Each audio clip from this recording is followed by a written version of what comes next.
High, আমি দীপা চলে এসেছি আজকে একটা নতুন ভিডিও নিয়ে। শুভ সকাল সকলকেই। তো সারাদিন আজকে আমি রুমের মধ্যে কী করব বা সারাদিন একা একা থেকে রুমের মধ্যে কী কাজ থাকে আমার, সেগুলো একটু তোমাদের সাথে শেয়ার করব। তো চলো। আমার কিন্তু মানে সকালটা হয়েছে অনেকক্ষণ, বাট রান্নাবান্না কমপ্লিট হয়ে গেছে। হাজব্যান্ড ডিউটিতে চলে গেছে। তারপর আমি আমার নিজের কাজগুলো একটু গুছিয়ে নিচ্ছি, একটু ব্রাশ করে নিচ্ছি।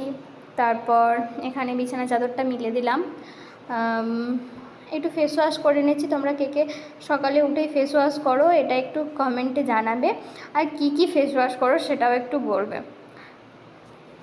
দেখো বাইরের দিকটা না প্রচণ্ড এরম পাতা পড়ে থাকে সব সময়, কারণ এখানে না সব সময় বাতাস দেয়, খুব জোরালোভাবেই বাতাস দেয়। আর এখানে প্রচণ্ড ধুলো আর পাতা তো পড়তেই থাকে, সেকেন্ডের মধ্যে আবার ভর্তি হয়ে যায়।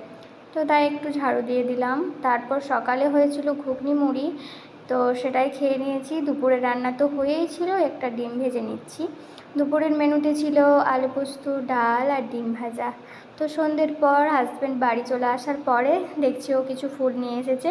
জানি না কি ফুল, টগর ফুলের মতো দেখতে, কিন্তু স্মেলটা অসাধারণ। আমি বললাম যে তুমিই মাথায় আঁটিয়ে দাও, আমি কিভাবে আঁটাবো। তো আঁটিয়ে দিল। তো ভিডিওটা এইটুকুই, ভালো লাগলে সাবস্ক্রাইব করে আমার চ্যানেলের পাশে থেকো। টাটা।